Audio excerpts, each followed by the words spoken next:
Hello everyone, welcome. We share new stories here every single day for your enjoyment, and we hope you like this one. Thank you for being here. Let's begin. I'm writing this under complete anonymity because admitting this fills me with shame. I never imagined my life would come to this, lost, broken-hearted, and forced to confront the damage caused by my own choices. My name is Lily, I'm 24. The man I may have pushed away for good is Jack, 26. We had been married for 3 years, after falling for each other back in college. I believed our love was steady, imperfect, yes, but built on genuine care and respect. Jack was my anchor, patient, dependable, endlessly kind. Only now do I realize how little I cherished the quiet strength of his love. We couldn't have been more different. Jack loved peace, reading, documentaries, and calm nights in.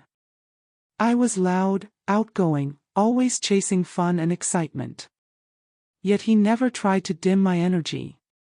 He came with me to parties, noisy gatherings, anything I wanted, even though I could see it wore him down. He never complained, never held it against me. He brought me coffee in bed, set aside his own plans to be there for me, took care of the bills and the housework without ever making me feel guilty. We had no kids, and I wasn't even working, yet he shouldered everything without resentment. And instead of appreciating him, I began to see him as weak. That thought didn't appear all at once. It crept in slowly, fueled by old college friends I'd reconnected with. They thrived on chaos and drama, and they convinced me I was wasting my youth on someone boring. They said I was too bright, too alive for him. The worst part is, I believed them. One night after drinking, I made a cruel joke. I called Jack obedient, said he'd probably jump off a cliff if I asked. Everyone laughed. I laughed too. And that became a pattern. I mocked him, allowed others to do the same, and even joined in when people called him whipped. I wore it like it was something to be proud of.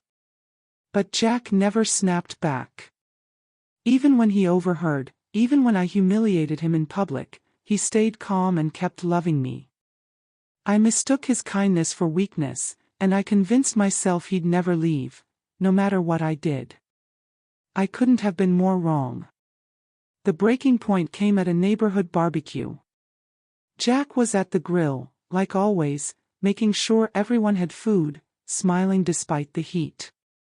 I was off with my friends when someone made another joke about how trained he was. I joined in. I called him spineless. People laughed, until the laughter stopped. The air shifted.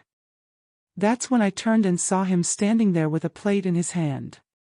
His face wasn't angry. It was calm, cold, unreadable. I'd never seen him like that. "We need to talk," he said quietly. I followed him inside, thinking he was just embarrassed. But once the door shut, his words hit me like a wave. "I'm done letting you tear me down. I gave you everything, and you belittled me. I'm leaving. Your things will be on the porch." I stood frozen. I told myself he didn't mean it. I begged, cried, apologized, anything to make him stay. But he didn't yell, didn't lose his temper. He was calm.